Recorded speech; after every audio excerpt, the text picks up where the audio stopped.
Le pouvoir est aux mains des youtubeurs gaming qui ont plus ou moins mué. Oh non! Et il est tenu par les vulgarisateurs scientifiques qui sont franchement pas ouf.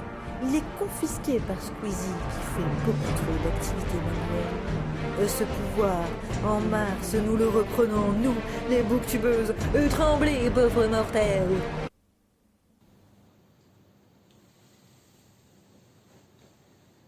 Oui, bon, j'ai perdu toute crédibilité, mais c'est pas grave.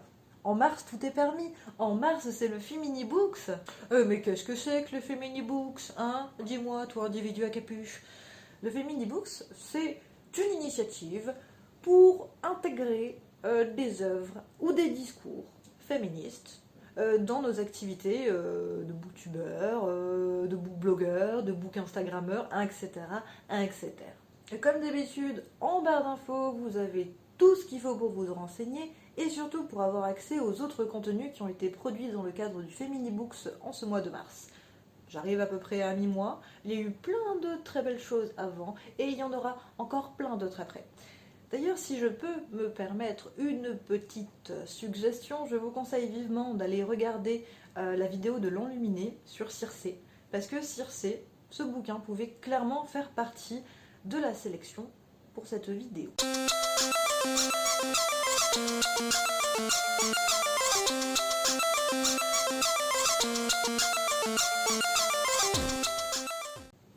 Fille de l'Empire ouvre le bal. C'est le premier tome de la trilogie de l'Empire qui est coécrit par Raymond Fest et par Gianni Wurtz. Gianni Saucisse. Oui, bon, je sais, son nom s'écrit avec un S et saucisse en allemand c'est un Z à la fin. Les germanophones, vous vous calmez, d'accord? Je fais les blagues que je peux. Alors je présente que le premier tome parce que parler d'une trilogie c'est quand même un peu long, d'autant plus que les tomes sont très différents. Et surtout c'est que je considère que le premier est le meilleur de la trilogie. Concrètement, je trouve qu'après ça part complètement au steak. Comptez sur moi pour vous en parler très prochainement. Et là c'est pour de vrai, genre je suis censée tourner la vidéo incessamment sous peu. Et puis en plus, voilà, avec le truc du confinement, je vais avoir beaucoup de temps libre, je pense. Petit contexte, comme je l'ai dit, c'est une coécriture. Donc Gianni Wurtz a écrit, elle, de son côté, La guerre de l'ombre et de la lumière, qui est une série, même si du côté français, on n'a que les 3 premiers tomes, je crois, qui ont été traduits et qui sont très compliqués à trouver. Mais bref, moi je trouve que c'est vraiment une série qui est sous-cotée. Et on a Raymond Fest qui, lui, limite, on ne le présente plus, mais en tout cas, il a écrit La guerre de la faille, qui est surcotée. Voilà. On voit clairement à qui va mon allégeance. Hein. Si je le précise, c'est parce que la trilogie de l'Empire se déroule en parallèle de la guerre de la faille.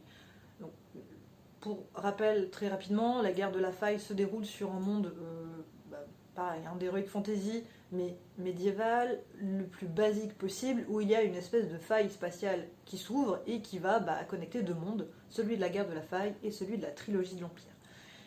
Et fatalement, quand les êtres humains de 2 mondes différents se rencontrent, ils font ce qu'ils savent le mieux faire, c'est-à-dire se foutre sur la gueule. C'est dans ce contexte un petit peu tendax que va s'ouvrir Fille de l'Empire, où on va découvrir Mara, l'héroïne, qui va prononcer ses vœux. Voilà, elle va entrer en religion, alors que son frère et son père sont à la guerre, jusqu'au moment où le scénario vient la récupérer par la peau du cou, pour la ramener chez elle, puisque, c'est cocasse, son frère et son père viennent de décéder à la guerre. Oui, bon, est-ce qu'on peut tous être d'accord que c'était la moins bonne idée du monde de coller les 2 seules personnes qui pouvaient gérer une famille et qui étaient formées à ça dans un même bataillon, dans une guerre féroce, et d'accepter que la dernière héritière, si ça tombe mal, entre en religion. C'est un peu con, on va dire, c'est le scénario, hein, YOLO. Voilà Mara bien embêtée, puisqu'elle se retrouve à devoir gérer un domaine immense, qui a des propriétés commerciales un peu partout, avec un ennemi hyper puissant qui a juré la fin de sa lignée, et avec, pour faire tenir le tout, exactement 37 soldats et une vieille nourrice. Et, bien entendu, Mara n'a pas du tout été préparée à tout ça, parce que, I guess, le scénario. Donc bon, je vous propose de fermer les yeux sur les imbécilités du scénario, parce que c'est juste après, une fois qu'on a mis cette petite situation initiale, que les choses commencent à devenir intéressantes. Alors, ce que j'ai bien aimé, c'est que L'héroïne de cette situation initiale qui est pas prête, très concrètement, même si elle a quand même quelques codes qui sont des codes de la noblesse, donc elle arrive à faire un peu bonne figure, mais il n'empêche, elle sait pas diriger, elle sait pas faire, ben, elle va réussir très rapidement à performer son rôle de dirigeante.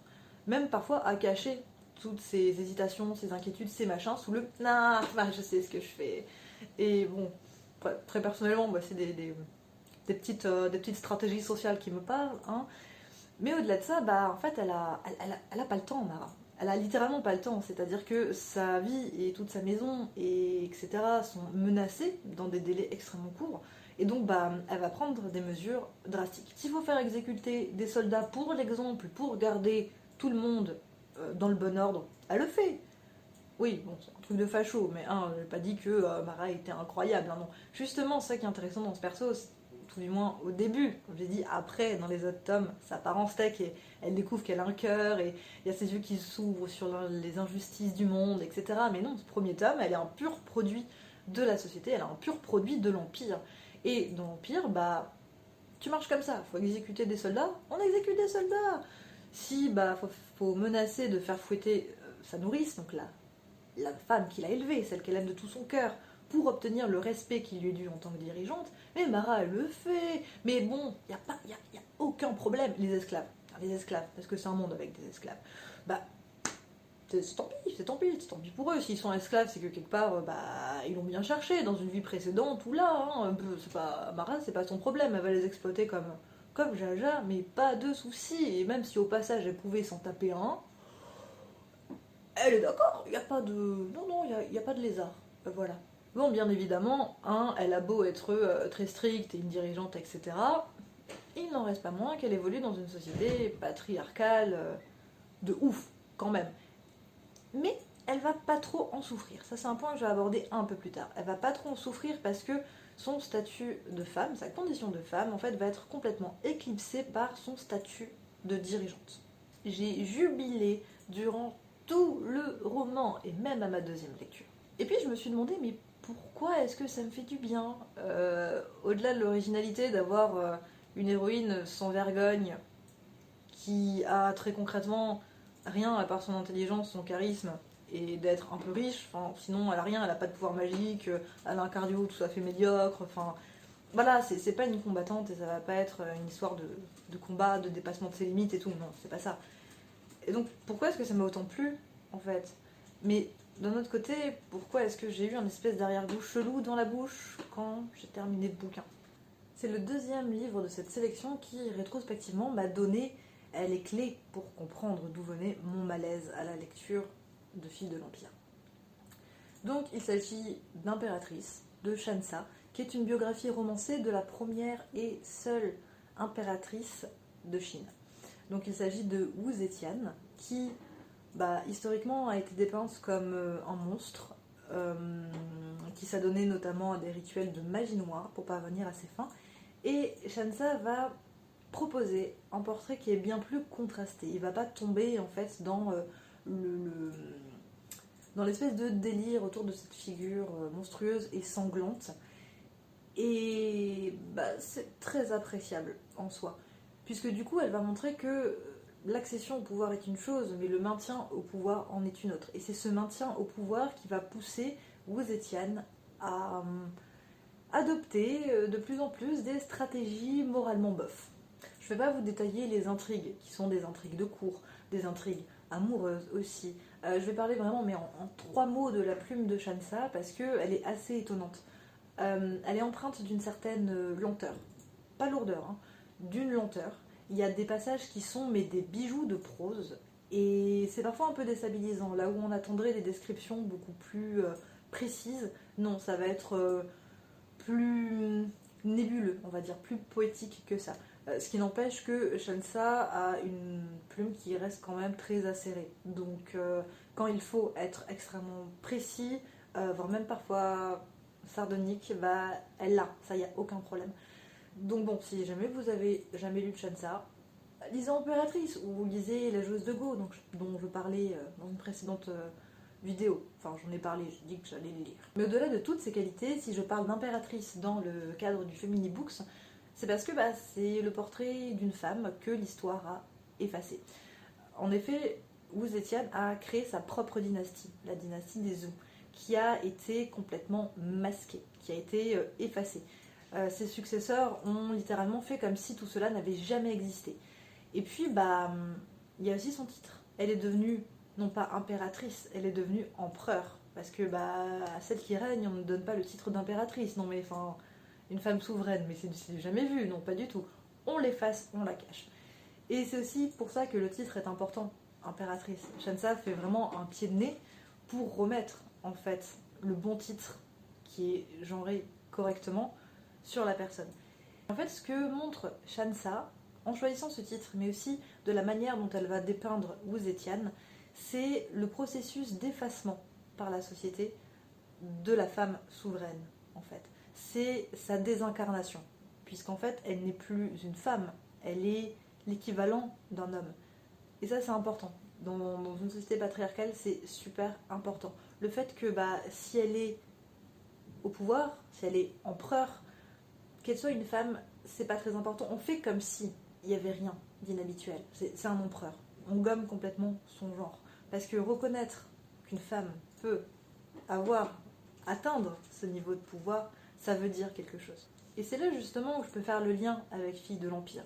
Quand j'ai dit que Mara souffrait très peu en fait de sa condition de femme, puisque son titre prévalait sur son genre, Impératrice le montre extrêmement bien. Ici, je le synthétise très brièvement, ce que ces deux ouvrages montrent, ou en tout cas laissent transparaître. Autant pour Impératrice, je pense que c'est volontaire, autant pour Fille de l'Empire, je pense que ça ne l'est pas, en fait. C'est que pour avoir la paix, pour avoir le droit d'exister en tant que femme de pouvoir, en fait, il faut cesser d'être une femme. Il faut devenir autre chose. Ici, c'est littéralement s'élever de sa condition, non pas de sa condition de classe, mais de sa condition de genre. Mon amertume sur ces deux œuvres, c'est bien d'avoir lu l'histoire de deux femmes, une fictive, l'autre réelle, qui se sont battues et qui ont triomphé. Prises à part, dans leur singularité, ce sont des femmes qui ont réussi. Cependant, replacées dans la société, dans le contexte de la fiction pour la trilogie de l'Empire, ou bien dans le contexte historique pour Impératrice, ce sont des figures d'exception. Ce ne sont pas des femmes qui ont réussi. Ce sont des personnes exceptionnelles. Et ça, c'est important parce qu'à aucun moment dans ces deux œuvres, il n'y a cette espèce d'épiphanie de « Waouh, les femmes peuvent faire ça !» L'exception n'est pas l'exemple. D'ailleurs, chose amusante, Wu Zetian a été, comme je l'ai dit, accusé de faire de la magie noire pour arriver à ses fins. Mais dans la trilogie de l'Empire, Mara également est accusée de faire de la magie, de la sorcellerie, parce que ses complots se déroulent toujours trop bien. Elle a toujours une longueur d'avance sur les autres. Donc en fait, ses qualités intrinsèques de dirigeante sont cachées en disant non, mais ça, c'est de la magie. Également pour Wu Zetian.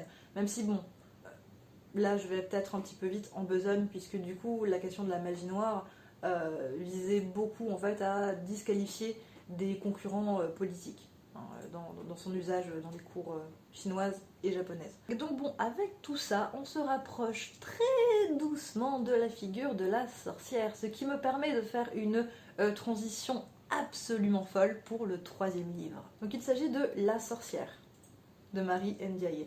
Si vous n'avez jamais lu cette autrice, va vraiment falloir vous y mettre parce que c'est un génie.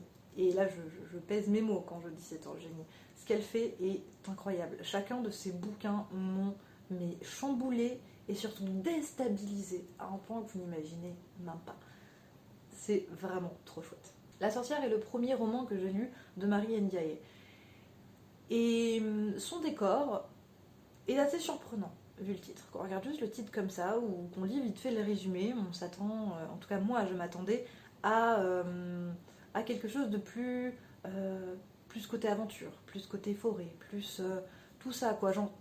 J'avais mobilisé tout l'imaginaire de la sorcière pour au final me retrouver dans une petite banlieue avec Lucie qui est une sorcière ratée, mais c'est pas en mode ah les tribulations d'une sorcière ratée, non c'est voilà, elle vit sa vie, elle a des pouvoirs qui sont pas ouf, elle a des problèmes avec son mari qui s'est barré du foyer, plus ou moins. Ses deux filles sont des sorcières de génie par contre, donc elle essaye de transmettre ce qu'elle peut et elle est entourée, accompagnée de sa mère qui elle aussi est une très grande sorcière. Et je me rends compte en essayant de décrire le cadre, en essayant de décrire l'histoire, que ça ne rend pas justice au livre. Ce livre est bien plus intéressant et bien plus puissant que ce que je viens de dire. Donc clairement c'est une littérature du quotidien, une littérature de la trivialité. Et puisqu'il y a des sorcières, il y a fatalement du fantastique qui va venir se mêler dans ce quotidien. C'est pas un fantastique merveilleux, on va dire. Enfin, je sais bien que le merveilleux et le fantastique, c'est deux choses à part, mais ce fantastique, c'est un fantastique qui est hyper prosaïque, en fait. Et c'est pas un truc qui fait peur non plus. Voilà, je dirais c'est un fantastique du tous les jours, quoi. Hein, voilà. Et donc on va évoluer dans cette banlieue, avec Lucie, en proie à des doutes tout à fait légitimes sur son couple, sur sa famille, très vaguement sur la société, qui essaye de se débarrasser de sa voisine qui est très relou. Et voilà, et qui va tenter aussi de gérer ces deux jumelles qui, comme toutes les jumelles de la littérature et du cinéma, sont complètement flippantes. Ce que je peux dire d'autre, avant vraiment d'entrer dans le cœur du sujet, c'est que les hommes sont absents de ce roman. Ils sont exclus des sphères domestiques, ils sont exclus aussi de la narration. Donc on va commencer très rapidement par la narration. Donc Lucie est le personnage narrateur, narrateur autodiégétique en fait, et à aucun moment on va avoir un changement de point de vue. On va toujours rester avec Lucie, ce qui fait que déjà les hommes n'ont pas la parole. Ensuite, lorsqu'ils sont décrits, que ce soit dans la tête de Lucie ou dans les discours que lui tiennent sa voisine, sa mère, etc., les hommes vont toujours être décrits avec des termes péjoratifs. Et d'ailleurs, toutes leurs actions sont empreintes d'une espèce de lâcheté fébrile, voire parfois colérique. Dans le récit, ces hommes, ils sont malmenés par les femmes qui sont autour d'eux. Et jusqu'à ce qu'ils soient obligés de quitter le foyer, qu'ils soient obligés de quitter leur chez eux. Dans le récit, les hommes sont malmenés par les femmes autour d'eux, qui ne le font pas par méchanceté, en fait, mais elles le font parce qu'elles le peuvent, et parce qu'elles suivent leurs propres désirs. Et ce qui va conduire en fait les hommes à s'exclure d'eux-mêmes de la sphère domestique. Justement parce qu'ils n'arrivent pas à contrôler les femmes de ces foyers-là, et parce qu'ils ne comprennent pas aussi ce qui s'y joue et ce qui s'y déroule. Ce qui ne veut pas dire que les hommes sont décrits comme de pauvres petites choses fragiles ou comme des victimes. En effet, dès qu'ils en ont l'occasion, dans le récit, ils vont commettre des violences sur les femmes. On va voir par exemple le mari de Lucie qui va frapper sa propre mère. Sa mère qui, elle, est vraiment l'archétype de la femme au foyer, un peu faible, etc., qui passe tous les caprices à son gamin. On va avoir ce flic qui va essayer littéralement de brûler Lucie. Et alors, ce qui aussi est intéressant, c'est que ces éléments de violence masculine ne sont pas le déclencheur des actions des femmes. C'est-à-dire que les femmes ne vont pas malmener les hommes parce qu'ils se sont mal comportés auparavant. En fait, c'est deux trucs qui sont déconnectés. Ce qui est assez cool, puisque du coup, les actions des femmes, c'est-à-dire le fait qu'elles les malmènent, qu'elles les poussent en fait, à s'exclure des sphères domestiques, en fait, c'est pas de la revanche, c'est pas de la vengeance. C'est comme ça. Et c'est ça, justement, qui change radicalement par rapport à d'autres récits. C'est-à-dire que là, les femmes ne vont pas user des armes qui sont à leur disposition pour se défendre, pour répondre.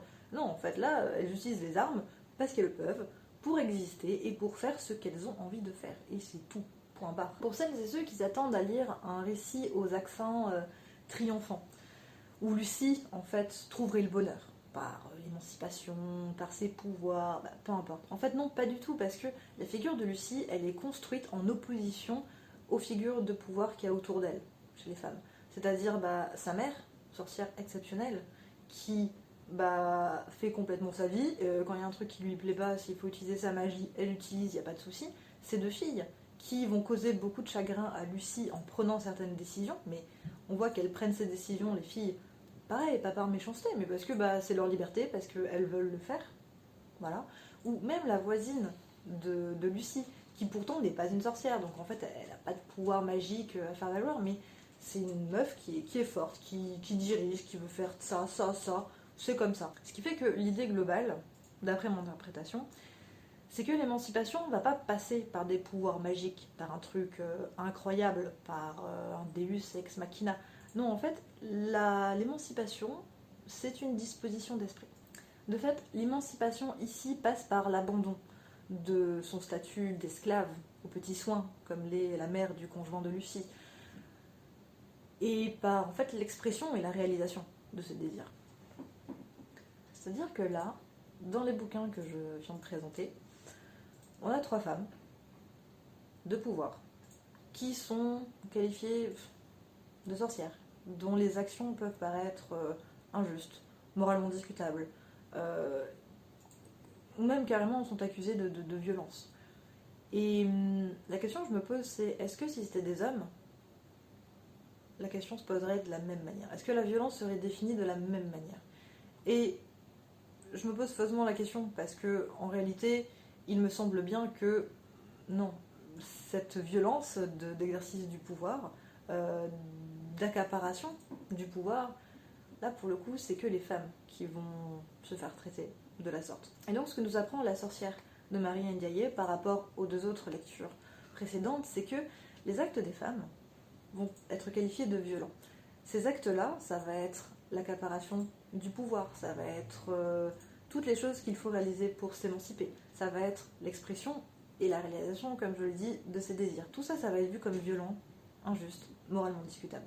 Et il est fort à parier que si on renverse les genres, si c'est des hommes qui effectuent tout ça, ce ne sera pas qualifié de violent, ce ne sera pas qualifié de monstrueux. Les hommes ne vont pas être transformés en figure d'exception. C'est là où on voit que vraiment la question de la représentation des femmes dans la littérature, ou comment est-ce qu'on va gérer des femmes de pouvoir, comment médiatiquement on va les présenter, ça, comment ça a une importance politique en fait. Parce que je le rappelle, l'exception n'est pas l'exemple. La morale de tout ça, c'est que ne vous laissez pas enfermer par la société, ne vous laissez pas enfermer par les hommes, ne vous laissez pas enfermer par vous-même. Et là, j'ai l'impression que je suis en train de déraper dans le développement personnel. À bientôt!